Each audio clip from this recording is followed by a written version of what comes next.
Get ready to enter a brave new world with your host, Vasant Dar.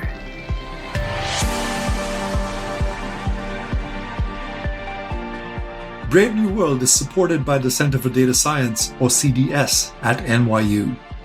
If your organization is interested in engaging with CDS through student projects, please email cdsindustry@nyu.edu.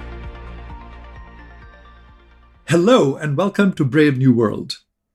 For the last few months, I've been writing a fortnightly newsletter about the podcast and current events. So check it out on vasantdar.substack.com or just Google Substack and my name. Hit the subscribe button at the bottom to receive regular updates. I found it a little challenging to come up with a title for this podcast. My conversations typically go deep into an area. This one is different. My guest, Ben Hunt, publishes the Epsilon Theory blog, which is read by over 100,000 professional investors and allocators across 100 countries for its fresh perspective and novel insights into financial markets. But Ben takes an out-of-the-box view on a wide range of topics, including the metaverse and the meaning of life in a world in which we are immersed in quote-unquote narratives and controlled by them without our realization. Ben writes about how these narratives that surround us impact our thinking. In this conversation, he cautions us to be aware of the quote-unquote water in which we swim, which is increasingly social media and 24/7 news channels. During his varied career, Ben has been a tenured professor, managed a billion-dollar hedge fund, and advised large asset managers. He is the chief investment officer at Second Foundation Partners, an asset manager for institutional investors. Ben spends a lot of time on a family-owned farm, which inspires many original ideas on the parallels between human and animal behavior. In our one-hour conversation, I wasn't able to adequately cover Ben's writings on the metaverse, which consist of 3 dense blogs which are included in the show notes. For more context for this conversation, check out these blogs. So let's cut to our conversation on the 20th of April.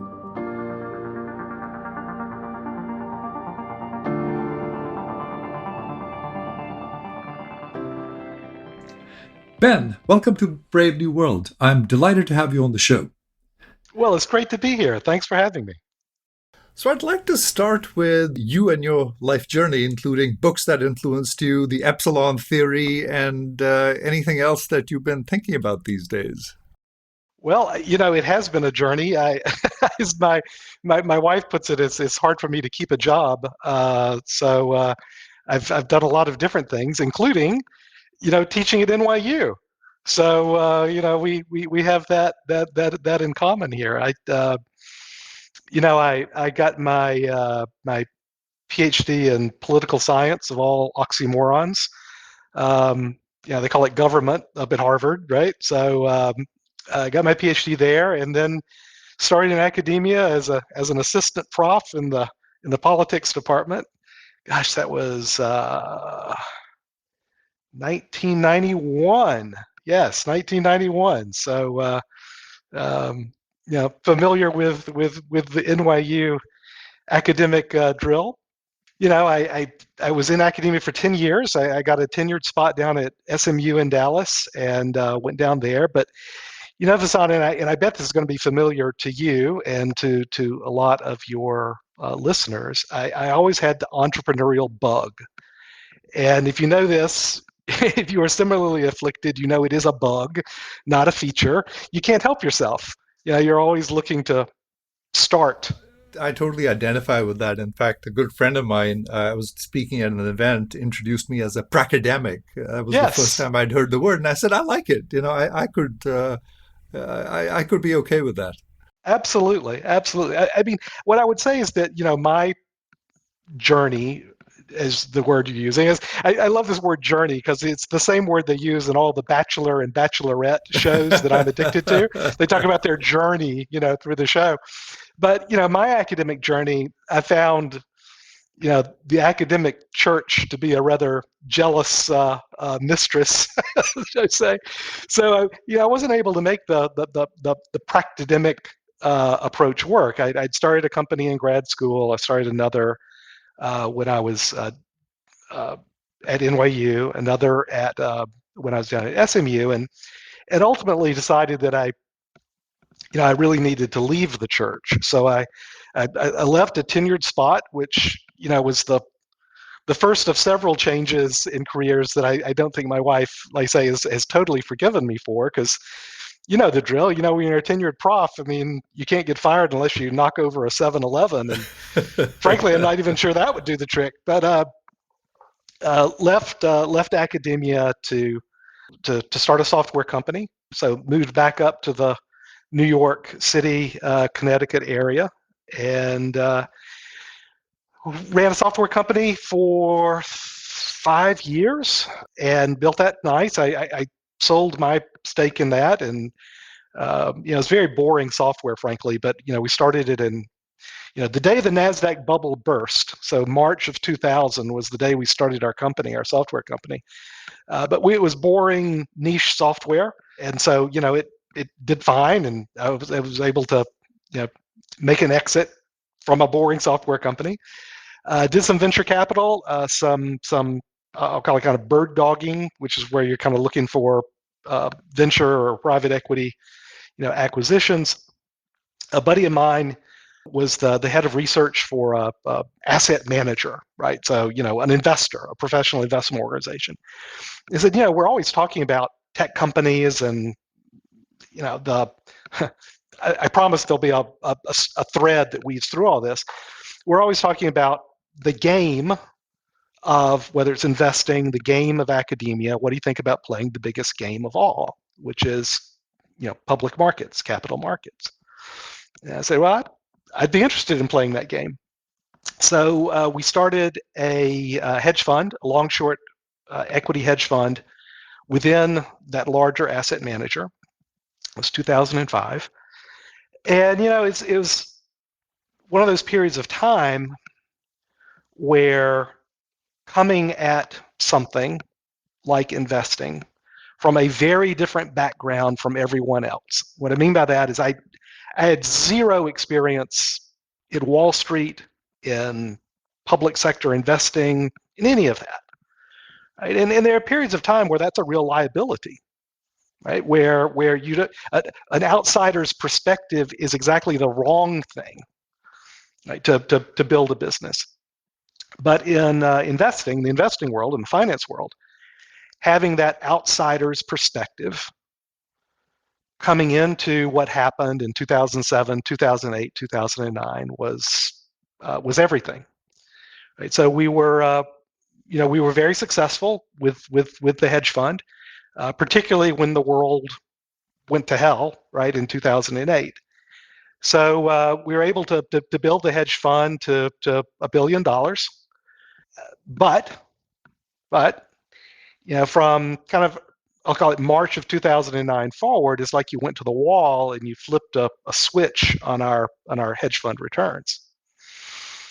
Right, our shorts got killed, our longs did okay, but our approach, trying to understand the fundamentals of a company, trying to understand the fundamental catalyst that would drive price, after we acquired a position, right?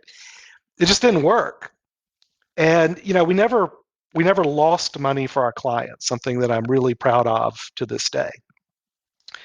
But it's intellectually dishonest, if not more than that, to charge hedge fund fees for single-digit returns, which is what we were doing from March of 2009 forward. So we gave all the money back to our investors in 2000, at the end of 2012, which was kind of the second big career change that my wife still hasn't forgiven me for. And I stepped back. I was able to step back. You mean for giving people their money back? Yeah. So look, I mean, once you acquire, there's so much inertia in raising assets. I totally get it. It's very difficult to give people their money back. Yeah. Yeah, I mean, we could have gone on, for a decade, right, of pocketing the management fees and giving mediocre returns for our investment process, but especially if other people are also making mediocre returns. Yeah, no, exactly, exactly. But we've only got this one life, right? I totally get it. I'm totally with you. Yeah, yeah. Absolutely. So it was a good chance for me to be able to step back. And here's where I get to the thread that's run through academia, through the software companies, even through the hedge fund days. And that is that, it became clear to me that what I'm trying to figure out is what works for managing other people's money, OPM, right? For having an edge and alpha and all that good stuff. That was my initial goal here, stepping back and trying to figure this shit out. And one of the big seminal events for me was actually the summer of 2012 when Mario Draghi saved the EU financial sector with words, with a speech, with a mythical monetary policy program he made up kind of on the fly called OMT, outright monetary transactions, and a speech where we say, we'll do whatever it takes. And my favorite example of what I mean by saving the world, or at least his world, I was short, right? Just to be clear on this, right? This is why it was such a kick in the teeth to me in realizing, look, the world is different today. Right? It's that the morning of this particular ECB meeting where Draghi announced this mythical program and said "ta-da," right? The reaction in European markets was horrific. Right, everything was down 5-6%. Every major market in Europe was down that much, and I was thinking, okay, I'm short. I analyzed this correctly. I figured this out. It's going to be a banner day. And in fact, the FT headline, as soon as that ECB press conference was over, the headline was Draghi's blunder. Draghi's blunder. Right? So here's the thing. I noticed something was weird when U.S. markets opened, when the European markets closed, which would be 11:30 East Coast time, and so it was just the U.S. markets, and I saw markets starting to recover. I was like, well, what's going on here? Why is that happening? What's going on? And so I looked at some of the media coverage that was coming out of Europe, and some of the talking heads that were there on CNBC, and the messaging had changed to the point where the FT headline was no longer Draghi's blunder, but it had been replaced with a new headline titled Draghi's bold move. Right? And that's when I knew, and then, that's when I knew, okay, fundamental analysis, trying to get your edge by understanding catalyst and the right and the like, it doesn't work anymore. It doesn't work anymore. And it really hadn't since 2009 with Bernanke talking about green shoots and creating a narrative of recovery well before there was actually any recovery in the real economy. So that was my kind of kick in the teeth moment when I realized that what I need to do was to go back to my academic research, my software companies, which were all focused on unstructured data, which were all focused on narratives, which were all focused on how words are used by what my little area of game theory calls missionaries to change investor or voter or citizen behavior. So that's what I've been doing ever since, right? So I we gave all the money back. I started writing a blog called Epsilon Theory. So the name epsilon theory comes from the epsilon term in econometrics, right? So the kind of the basic stuff you throw in there so yeah, when you can't explain anything. That's right. Epsilon for that's exactly right. So every econometric formula has got the little epsilon term at the end, E, epsilon E for error, the things that my deterministic model can't explain. Right? The stochastic elements of whatever I'm looking at, right? But here's the thing, Vasant, in investing at least, I'm now convinced it's true in every social phenomenon. Right? That in investing, you've got this core econometric model that says your portfolio returns, your investment returns, are equal to the alpha term. That's your edge. That's your idiosyncratic return. That's your special sauce. Plus beta, which is, okay, those are the returns you get from just going along with, the risk premium of whatever asset class you're in, stocks, bonds, or whatever. Plus epsilon for error. Everything else is just error. And it's not, Vasant, right? So everything I'm talking about in terms of the systematic ways we humans are hardwired, literally hardwired, I believe, to respond to narrative, all of that sort of social interaction, that's thrown into that error term, but it's not error, right? There are real rules and principles that we can try to extract from that to understand how words change our behavior. So that was the idea behind epsilon theory. That's what I started writing in 2013.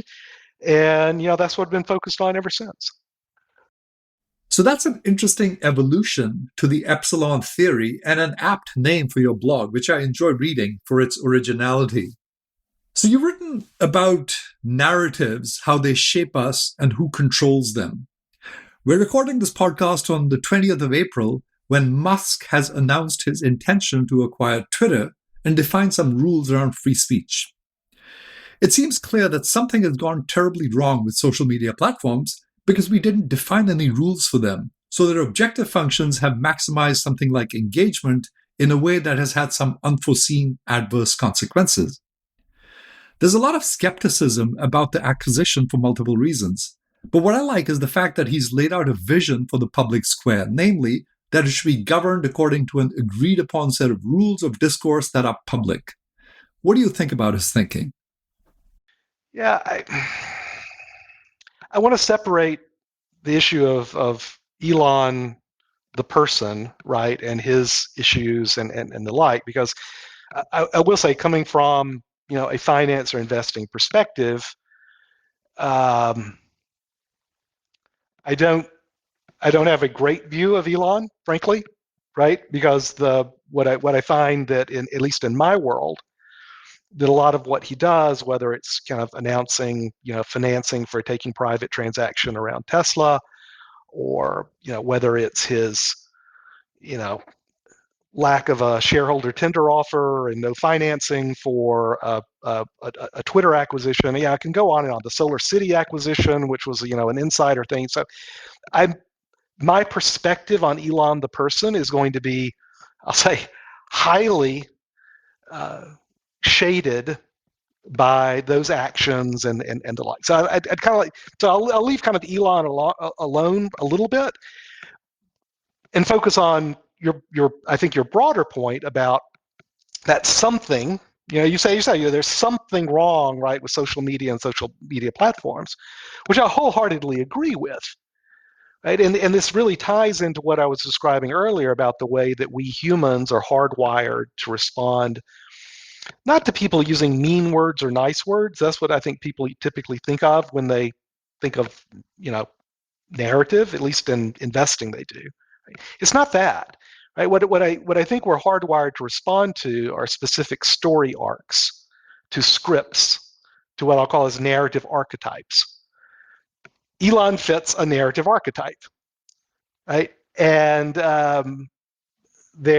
what I find that are what's kind of going wrong, in my view, with these social media platforms is that they are run by companies like Twitter, like Google, like Facebook, that have in effect weaponized the story arcs, the scripts, I like to call them narrative grammars that we are hardwired to respond to, and they've weaponized them for engagement. And what I mean by weaponizing in the case of Twitter is their, I'll call it kind of promotion algorithms, not the promoted things that you pay for, but their own internal algorithms for how they distribute and promote tweets, not to limit free speech, but to limit the reach or to control the reach of speech, right? Which is a separate thing. And it's, similarly, you see this, most clearly in Facebook, right? The Facebook whistleblower, Frances Haugen, I think is her name. I may be getting that a little bit wrong, but the documents she's revealed on their own internal research is just stunning. Right? Google's the same way, right? So the way in which, for lack of a better word, big tech has weaponized these narrative grammars to drive engagement. And driving of engagement is not that you like something necessarily. In fact, what drives more engagement is that it makes you mad, right? It triggers your, norepinephrine, not your dopamine. So I absolutely agree that there is something very wrong with social media platforms, or that there's a destructive quality to it. It comes out in, I'll say, specific kind of decisions over, no, you're off, Trump's off Twitter, or, so-and-so, you can't say that. But is this good intentions gone bad, right? Did we just forget to define the rules in 1996, when, Section 230 was passed, because we just didn't know enough about how the internet would unfold? So I guess I'm sort of willing to give them the benefit of some doubt, which is, hey, we had no idea that the internet was going to turn out like this. I'm willing to give the architects of 230 the doubt, but I'm not willing to give the benefit of the doubt to Mark Zuckerberg. I mean, yes. Zuck knows exactly what he's doing when he weaponizes these narrative grammars. Right. So to come back to Twitter, right? So when they booted Trump off the platform, I thought it was a bad idea because I thought it was based on feelings and popular opinion as opposed to some sort of a policy. Not that I'm a big Trump fan, but I just thought, this is crazy. I mean, it's arbitrary. They just decide to boot someone off the platform. So what I find interesting about Musk's proposal, some of it is still murky, but the interesting thing I find about it is that he says, hey, let's define what the rules are and put them out there on the public ledger. And as we amend them, we'll put them on the ledger as well, right? So that we all know what the rules are. And, that's what policy is based on.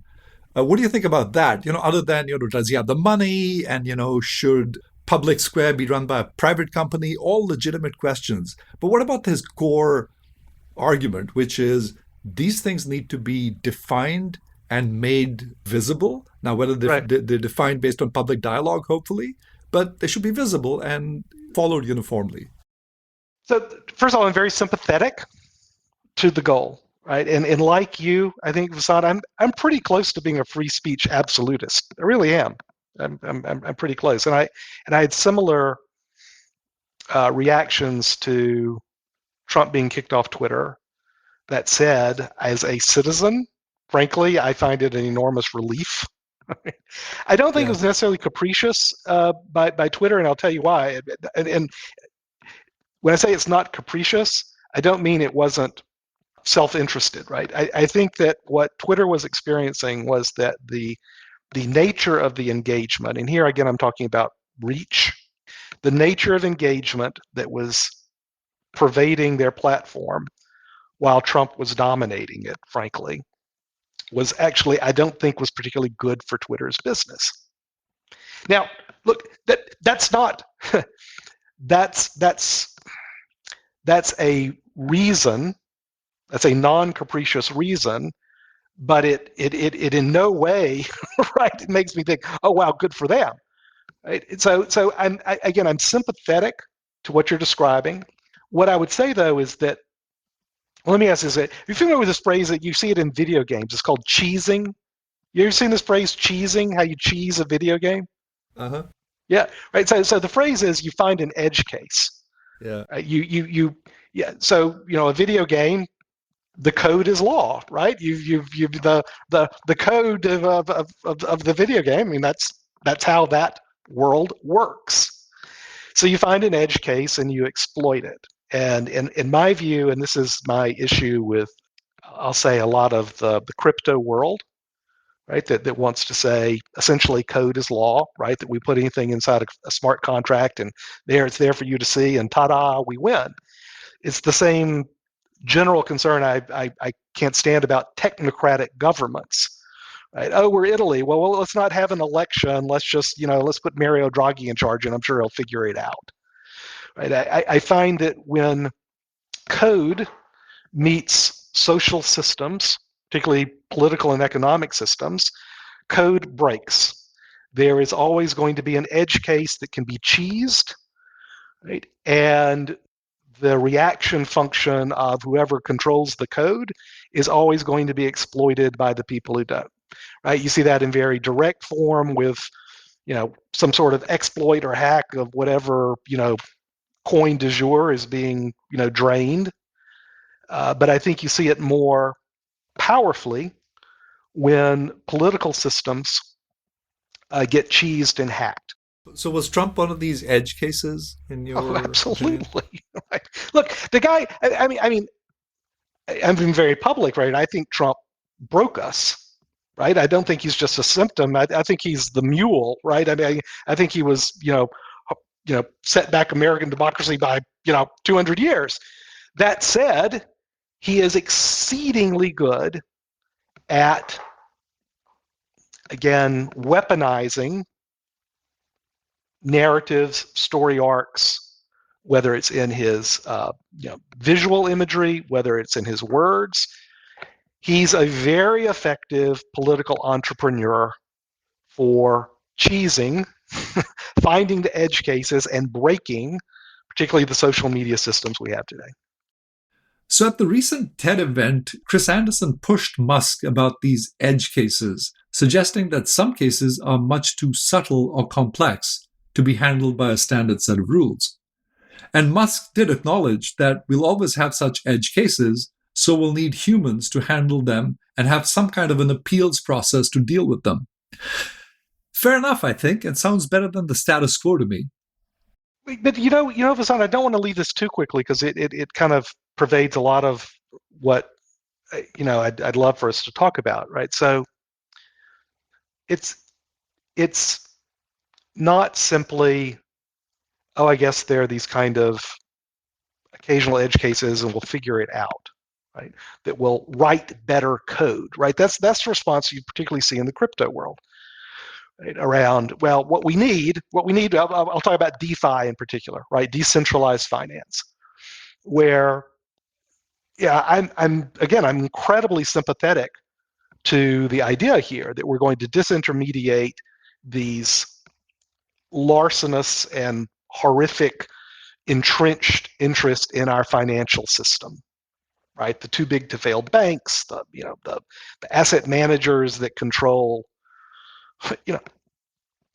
what does BlackRock have today? $12 trillion, AUM or something like that. It's terrible for society, frankly. And so I'm very sympathetic to the goals of DeFi, just like I'm very sympathetic to the goals of, well, can we create public ledger rules, right, for social media systems or the like. The problem with DeFi, my view, right, is that the mathematical limits of what is possible with DeFi is a mutualized insurance system, meaning you can't make better code that makes theft impossible. It's just math, right? The code that you want to kind of, we'll figure it out to fix it, that figuring it out, it does not exist. You can try to get around it, again, through mutualized insurance systems, but the limit of mutualized insurance systems is if there's someone bigger than, than the mutual protection you've got here, right? Yeah. So there is a mathematical, like the kids would say, it's just math. It's not something that can be figured out. It is a feature, not a bug of the system, that there is a limit to what code can provide in any sort of social system. Political, economic, media, you have it. And that's kind of my big point there, right? Which is not just something we'll figure out. It's, no, this is a hard stop limit on the efficacy of code as law. On the other hand, given where we are now, that's not a high bar, right? Just given the way the platforms function. What I liked even better that was Musk's original kind of trial balloon, which is build another social network. And I know you've got Getter and Gab and all these others, right? But I actually do believe that the core issue at hand with big tech is one of scale and oligopoly. I actually do believe that there is a role, a top-down role that can be played here to not just encourage competition, but to actually break up entities like Facebook, right, which are not just or Meta, right? So Meta is not just Facebook, of course, but even more importantly, it's WhatsApp and it's Instagram. I mean, it creates this entire ecosystem, which I think that is a core problem here, and it's not. I'm not a libertarian, right? And that's not my point here. My point is that there is a role for competition, frankly, to ameliorate some of these issues that we're describing.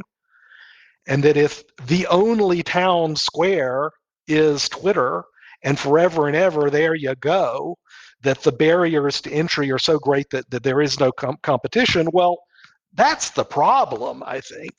Yeah, I totally get that. In fact, I had a great conversation with Chris Bale, who's the author of Breaking the Social Media Prison. And one of the things we talked about was just that there could be other platforms where the incentives are different, like Stack Correct. Overflow, right? Where you're rewarded for things that the most number of people find useful. So I agree. I think this issue of design of these platforms is far from settled, and it's not clear to me that Twitter is the obvious town square. There could be plenty of other alternatives. So one of the questions I'd asked you in preparation for this chat was whether you'd read Amusing Ourselves to Death by Neil Postman, also a fellow NYU prof. Yeah, fellow exactly. NYU of course, prof. Yeah, exactly. And a friend of mine told me about this book last year. I hadn't actually read it, but I found it fascinating. And it's written in the 80s, when television was peaking, and he talked about sort of television replacing the typographic era and its implications. Core one being that everything becomes entertainment. And when everything becomes entertainment, you want stuff in sound bites, and that results in attention deficit. And so the thing I found myself asking is, does the internet just take it one step further? And this sort of comes to my question, which is, does the future appear to be Orwellian or Huxleyan, somewhere in between? No.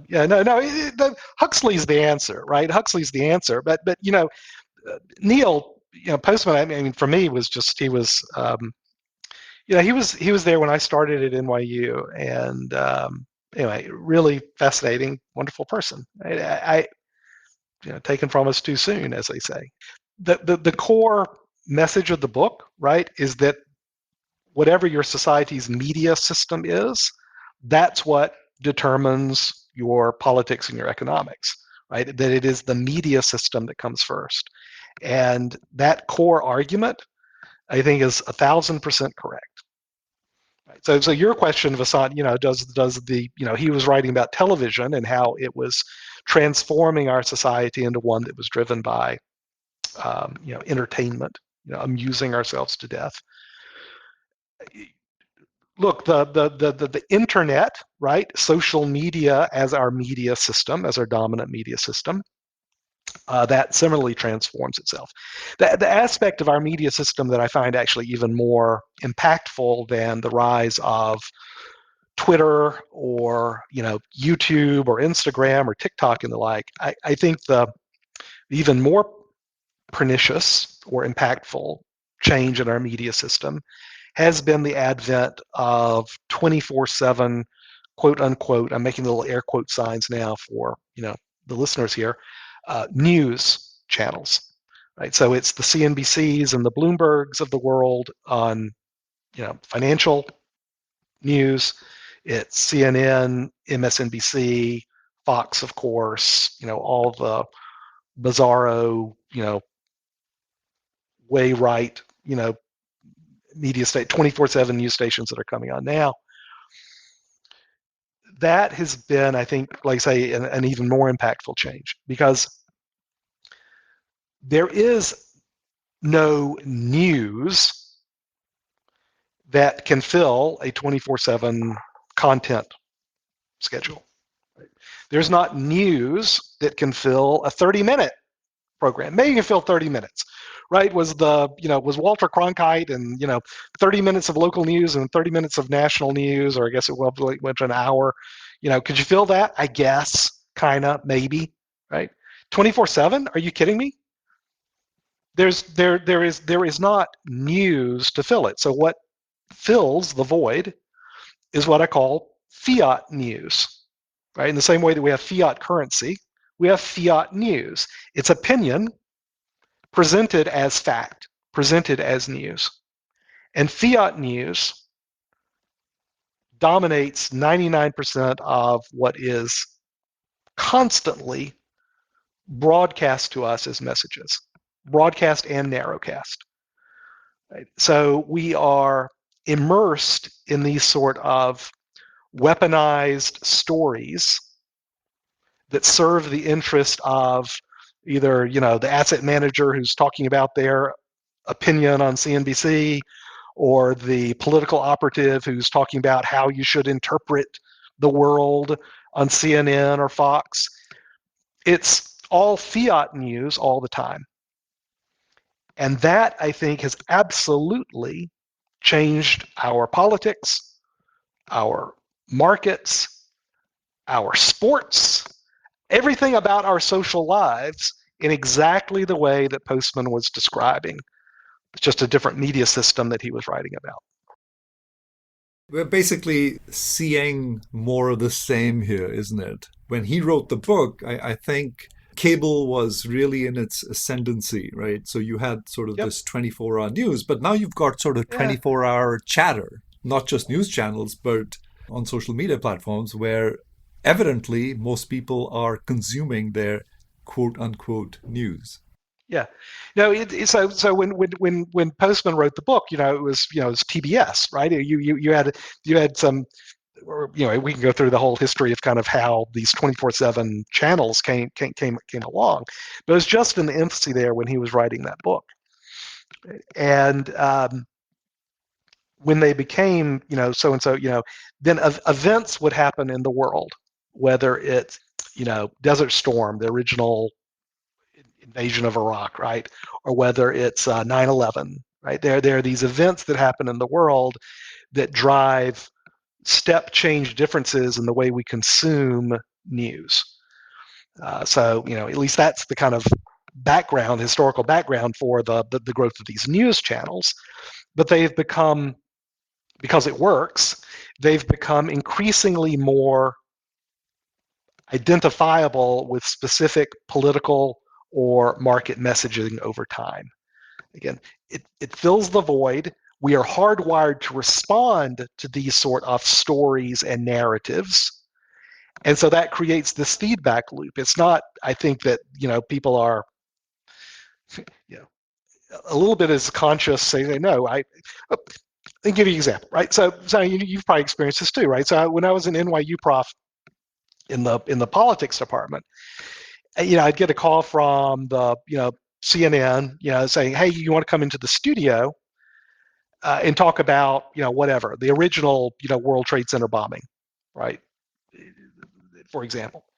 And say, well, yeah, I'm interested in that. I teach international relations. They always say, well, we want you to come in, and because we're going to pair you with this other person, and we want you to say X because he's going to say Y. You okay with that? And the first couple of times I went, okay, sure, I'll do that. And then I stopped, right? Because it wasn't that I was going there, they wanted me for my expert opinion on anything. It was that they wanted to set up a narrative arc, right? They wanted to set up the dueling banjos of expert A and expert B, and then that's how they're going to portray this, and it's going to get viewers, it's going to get eyeballs, because we are programmed, and I really mean this biologically, to want to see that sort of gladiatorial combat, frankly. And so this is now where we are with everything. Because the other big development, Vasant, you mentioned this before earlier, and now again for your listening audience, I'm holding up my little dopamine device, my smartphone that I'm addicted to, that I can't go more than 3 minutes without seeing, what my latest hot take on Twitter, generated. We've done this to ourselves, which is another point that Postman wrote, amusing ourselves to death. It's not that we're in this 1984 Orwellian world where this is forced on us, where it's, the jackbooted thug stamping on the face of humanity, Orwell's Right. famous image. It's like no one's forcing you to drink, Ben, No, as you no, say. we Right? love it. We love No, it. We do absolutely. it to ourselves. So where is this all going with the metaverse, right? This expression, the metaverse, has come Yeah. upon us so suddenly, even though it was first talked about in 1992, but no one really paid attention. I certainly didn't. And in the last year, it's everywhere and everything. And I was taken by your definition of it, which I'm Mhm. going to read out because I don't think I can trust myself to paraphrase it. Right? So you say it's an alien world of narratives, and you've talked about narratives a fair amount till now, right? So we'll tie this together. So it's an alien world of narratives, a mental world of unstructured data imbued with meanings by humans using a grammar Mhm. to create a language that can tell a story that will shape our thoughts slash narrative. Now that's a handful. So It is. unpack that for us and tell us why it makes sense. So I'll start this way. So there's this famous, first time I came across it, this story was David Foster Wallace. And I think it was some graduation address, maybe Kenyon College, something like that. But the story he tells in this graduation address is that these two young fish, they're swimming along. They come across an older fish. Older fish swims by, says, "Morning, boys, how's the water?" And the two little fish nod and say, "Hey, whatever, Gramps. Yeah, see ya." And they swim on a little bit farther, and then one of the young fish looks at the other and says, "What the hell is water?" Narrative stories is our water. It's the water in which we swim. We don't recognize it because how can we? We think in stories. We think in we can't imagine perceiving the world, understanding the world through anything else but language, stories. I've been referring to the hardwiredness of this, the biological foundations of our immersion in narrative and story. But this, we have a primate's brain that has been evolved to have this symbiotic relationship with language. It's changed our throat structure. It's certainly changed the shape and the composition of our brains. Uh, our sentience, our very thoughts, we can't imagine thinking in anything other than language. Stories. It's truly the water. The greatest philosopher of for my money, the 20th century, Wittgenstein, right? He's got his famous phrase that the limits of my words are the limits of my thoughts. So when words, language, and the grammar is simply, the structures we use to make sense of words. It's the water in which we swim. It's how we experience the world. So it's very difficult for us to separate ourselves and to see the world of thought as not some ghost in the machine, right? Not some, ethereal thing that exists on some other dimension, but it's actually the emergent property of billions of human brains with quadrillions of neurons devoted to language. and clustered around and responding to, in a biological sense, specific grammatical structures and phrases and story arcs. Hollywood's known this forever. Every movie you've ever seen follows a 3-act play structure, right, with very specific time points for when you introduce a plot point, when you raise the action, when you lower the action. So I say, a little search on this, 3-act plays or 3-act structure for Hollywood. Every film follows this, whether it's a rom-com, whether it's a sci-fi, whether it's horror, whether it's a drama. They all follow this structure because it works. We are hardwired, again, to respond to this. So that, to me, is the metaverse. It is the world of thought, but I don't mean some ghost and machine world of thought. I mean, this is the invisible, in the same way that the microverse, the world of microbes and viruses, is invisible. It's invisible, but it is no less real than the world of microbes and viruses. And at the same time, it's alien, you say, right? At the same time, it's profoundly alien. Profoundly, right? In the same way that a virus is profoundly alien to any sort of life form we would have any experience with here in the macroverse. Right? But we think of viruses as alive. We have germ theory. What I'm proposing is that we need narrative theory. What I'm proposing is that, in a very real sense, and this was Dawkins' point in The Selfish Gene, right, these narrative structures, the grammar of stories, they are organisms. They are alive, I believe, as you and me. They are certainly as alive as a bacteria or a virus. We don't think of them that way because they're the water in which we swim. I think when we do think of them that way, it arms us to interact with the world in such a better and more powerful way. So that's my goal, right, is to get people to think of stories and narrative as actual organisms, right, profoundly alien, living in this electrochemical ocean of billions of human brains with quadrillions of neurons. But it's a physical instantiation, and I believe we should think of these grammatical structures and these story arc segments exactly the same way we think of bacteria and viruses. Because I'll tell you this, and this is the kicker, and then I'll shut up, right? Mark Zuckerberg thinks of it this way, right? When I talk about weaponizing these narratives, I mean it in exactly the same way we talk about weaponizing a virus. I actually wanted to come back to that and ask you, because you'd used the term a few times, and I wanted to ask you what you meant by weaponized. And what I'm taking away is that you're basically saying that, big tech, big media, big politics is changing the way we think, right? Correct. So you're saying that it's out there, we can't see it, but it's changing the way we think.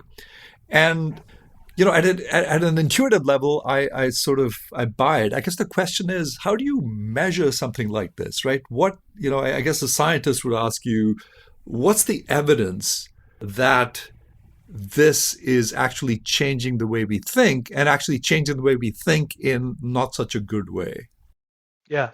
Well, I'll answer the question in two different ways. So our ability to measure this is made possible, and this is what I do now, right? This is what my company does now, is tries to do this sort of fundamental research on narratives. And it's brute force network computation that's made possible today. Yes, big data plays a role, but even more big compute, right? So the ability to apply essentially infinite computing processing power to looking at the connection and similarity matrix between thousands of bags of text, right? Transcripts, stuff scraped from the web, articles, anything you want, right? So We got a subscription to Dow Jones and Thomson Reuters. So anything that's printed in the English language on a website or anything like that, we look at every day. And we construct libraries of n-grams, the letter n dash gram, right, which are units of grammatical meaning that we ascribe to different story arcs. Like I say, the algorithms, the toolkits, they've been there for decades. What's different today is the ability to apply big compute to solve for the network characteristics of all the media in a very short period of time so that you can analyze it. That's it. Your question, how do you measure it? Right? Natural language processing, that's the approach. And then how do you analyze it? How do you understand the spread? It's exactly the same methodology as you'd use to explain the spread of a virus.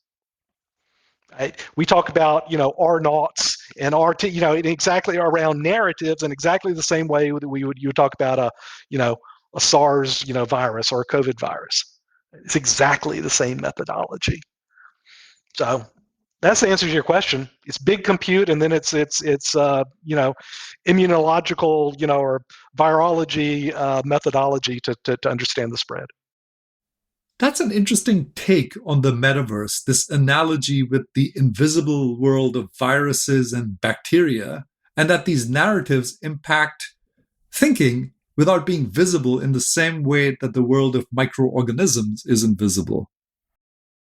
More, like I say, Zuckerberg gets it. He didn't change the name of this company to Meta for, virtual reality and avatars. That's not what this is about, right? Trust me, Zuckerberg gets it. It's the ability to change the way we think. So what's the solution to this thought control problem by our current day intermediaries? In your writings, you suggest that the antidote lies in following a version of the quote-unquote Luther protocol, which refers to Martin Luther. Can you explain that? Yeah. I mean, I don't know. I consider him, if I'd known him back then, I don't know that I would say, yeah, he was an interesting guy. Let's leave it at that, right? Personally. But what I admire very much about the Reformation was that it was a similar effort to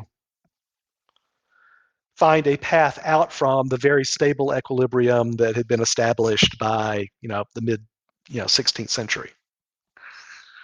And that stable equilibrium had a lot of interesting, I'll say powerful corollaries to today. So what the core of what Martin Luther was arguing for with his blog, right? His the cathedral doors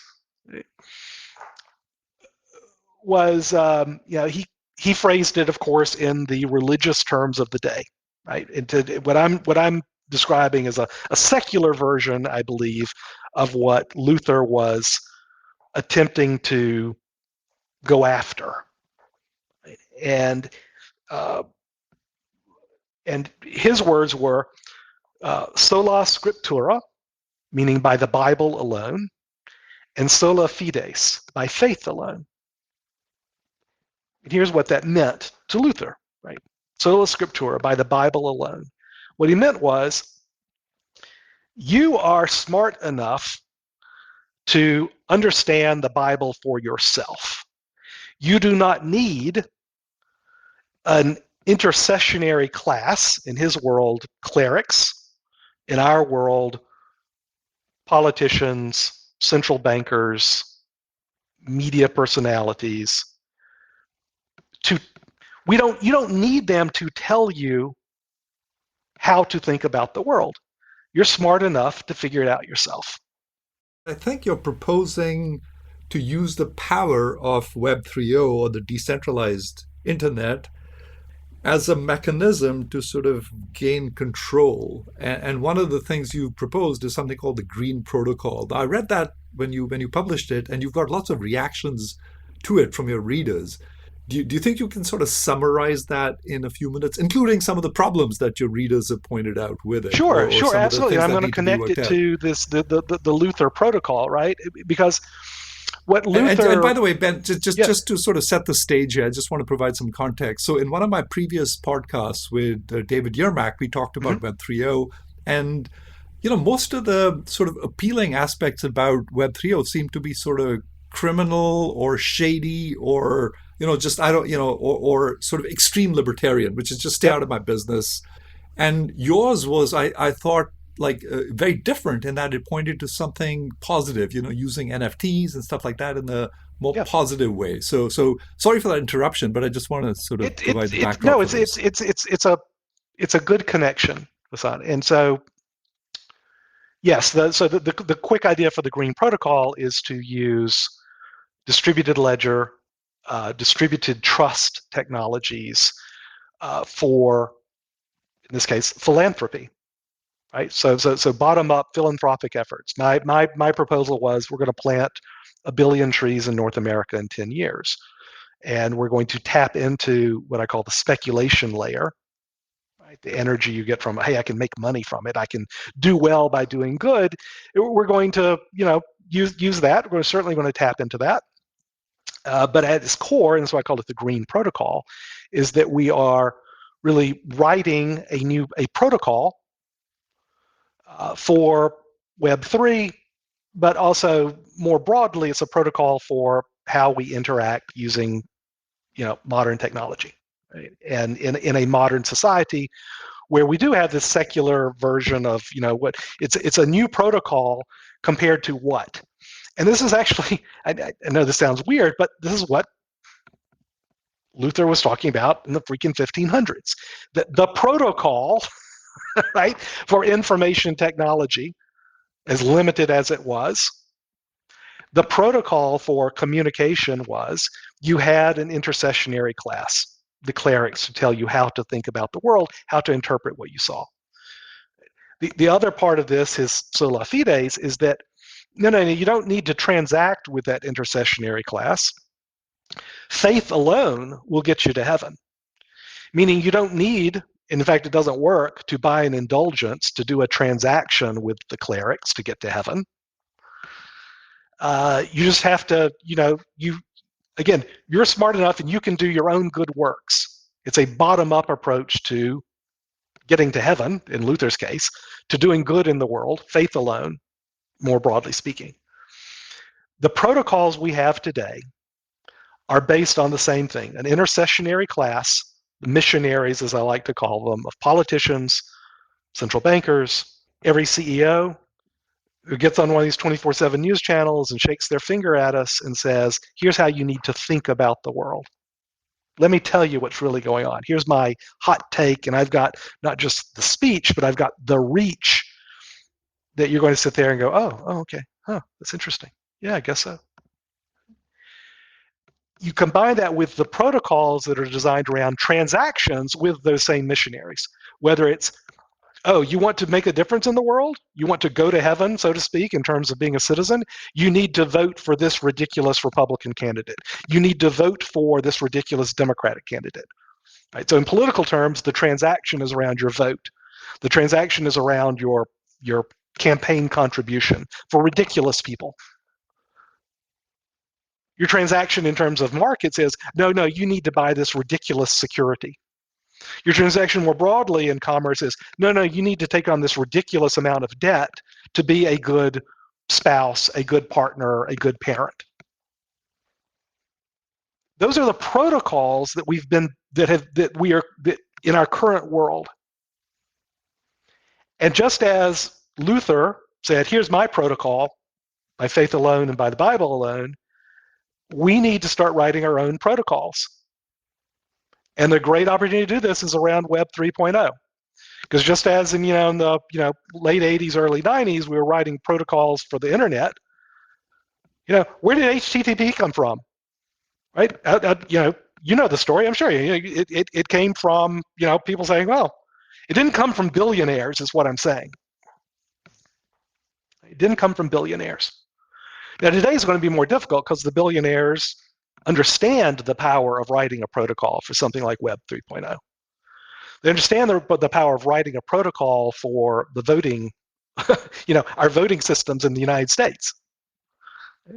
What I'm saying is that wherever possible, and where is possible is not around money per se, but it's around our protocols for philanthropy, our protocols around scientific research, our protocols around our social behaviors. Yeah, we can write those protocols. We have that power. Although, because the water in which we swim is billionaires and, political parties saying, no, you don't have that power. Here's the messages, here's the narratives that crowd out the realization we have that power. We don't think about it. I want us to think about it. The protocol layer is the water in which we swim, right? Nobody thinks about what's in a hypertext transfer protocol. You don't even think about it, right? It's the water in which we swim. That's right. It's just there. You just assume it's there and stuff works. Exactly, Vasant. And what I'm suggesting is that we have the technologies available today to visualize the narratives in which we swim, right? And in the same way that our response to viruses and bacteria, our response to the microverse changed once we invented a microscope, right? Once you're able to visualize it, oh my God, these things are alive in that drop of water? Holy crap. Literally crap, right? Once you're able to visualize it and see it, then we denizens of the macroverse, then we believe it. And we don't until we do see it. That's what I think we can do now with the narrative. And once you see it, once you believe it, then you go, oh, yeah, we can do something about that. We're not prisoners to the stories and the narratives and the protocols and the code that billionaires write. That sort of leads to kind of the question, the obvious question, which is, what's your advice to young people who are inheriting, Web 3.0 and all the possibilities that go with this new protocol, and the opportunity to actually take control of our lives and ask a fundamental question, like, what is the meaning of life? Right? Why are we here? So my most basic advice to anyone, and this is I'll call it to anyone who's still neurally young, not just physically young, is to consciously look for the water in the messages. Right? And I've got lots of different kind of ways of describing it. I'll use a poker version first, right? Because I love playing poker. I'm a game player, right? And it's the old saying. I'm sure you've probably heard it, that if you've been playing poker for 30 minutes and you don't know who the sucker is at the table, it's you, right? It's the same thing in our world, right? That it doesn't mean you have to stop playing poker. It's that just don't be the sucker, right? Understand that the messages that you are inundated with and that are embedded within all of these 24/7 news, I'm doing the little finger quote things again, services that we all subscribe to and enjoy, right? Because we get entertainment out of it. They're all selling us something. And it's not selling you something in the sense of an overt transaction. It's selling you something in terms of giving up a little bit of your autonomy of mind, giving up a little bit of your critical thinking. And what you get from it is not some object, but the belief that you are making a difference, right? That, oh, if I vote for candidate X, I'm making a difference. Or, oh, I'm going to do this, or I'm going to work for this corporation, right? Our transactions that we are immersed in is exchanging our autonomy of mind for a belief, not a reality, that we are accomplishing a greater good. And what I will promise you, and this is my advice to every person listening to this show, is that there is no corporation, There is no political party that thinks of you as anything other than a means to an end.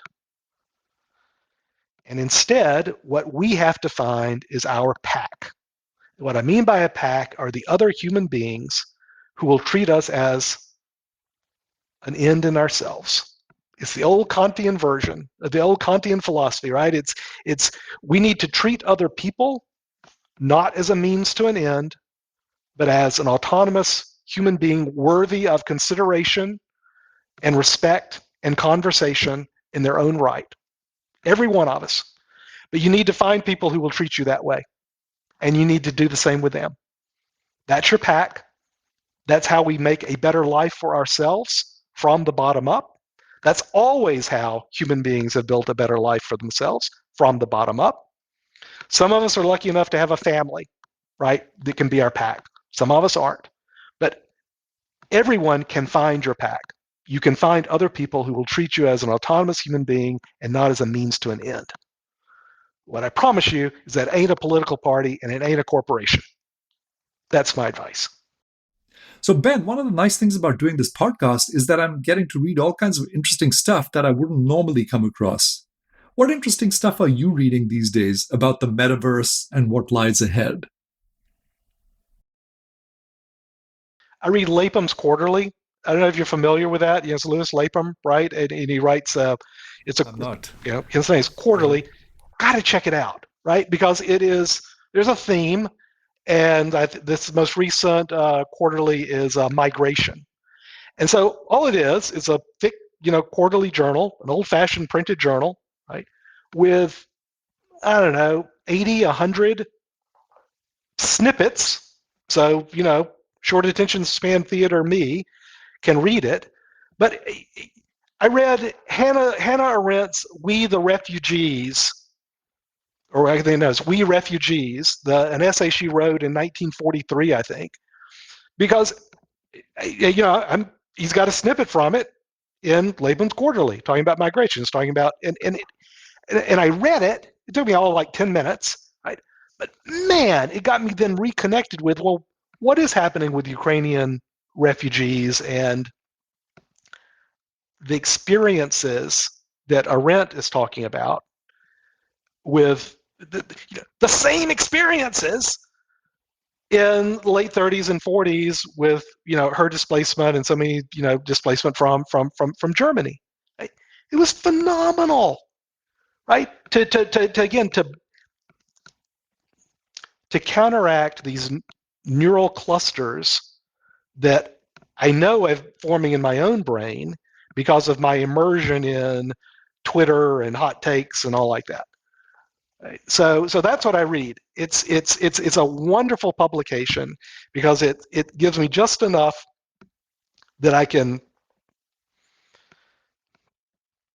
train my brain to start looking creatively and differently. I'm gonna give you one more thing though, Vasan, and this is another religion. This one's going to be Buddhism, right?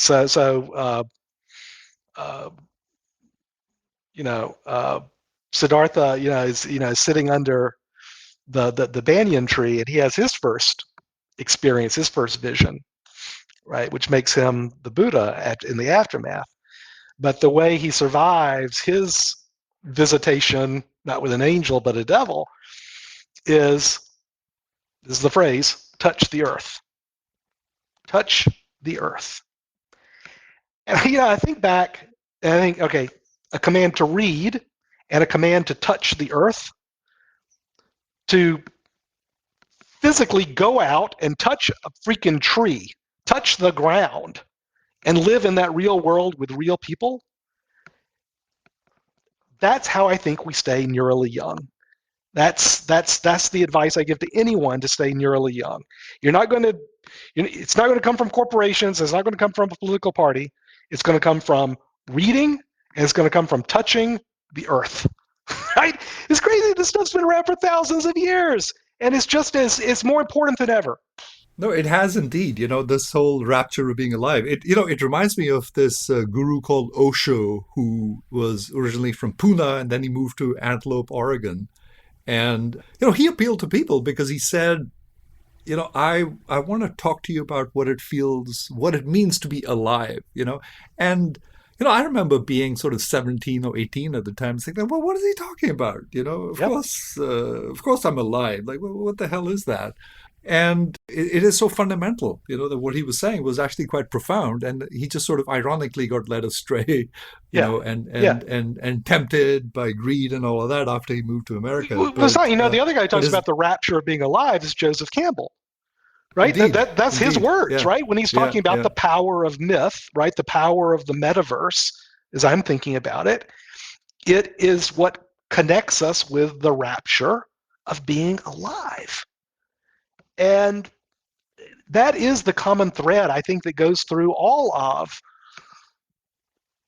faith. All of faith, right, is connecting with the divine, meaning the rapture of being alive. I know it sounds all friggin'. And when I was 17 or 18, I go, yeah, great, Grandpa, right? It's like those two little fish swimming through the water. Yeah, whatever, Grandpa. Yeah, what the hell's water? Well, this is what water is. Water is that medium through which we actually can live a life of meaning and tell a story to ourselves, which is the hardest audience to tell a story to, that makes our life worth living. Ben, it's been a pleasure. I've really enjoyed this conversation. On the other hand, I feel like we just got started, and sometimes my producer who is actually listening to this conversation, he's a veteran podcaster, and his sessions last 3 or 4 hours, and I sometimes ask him like, how the hell do you do that? But talking to you, I feel like, gee, I'm limited by my format here, which usually runs an hour or so. Yeah. But we'll have to continue this Absolutely. To conversation be and have you continued. back. To be To be continued. continued, indeed. Well, thanks so much for your time, Ben. It's been a pleasure. Anytime, Vasant. Thank you for having me.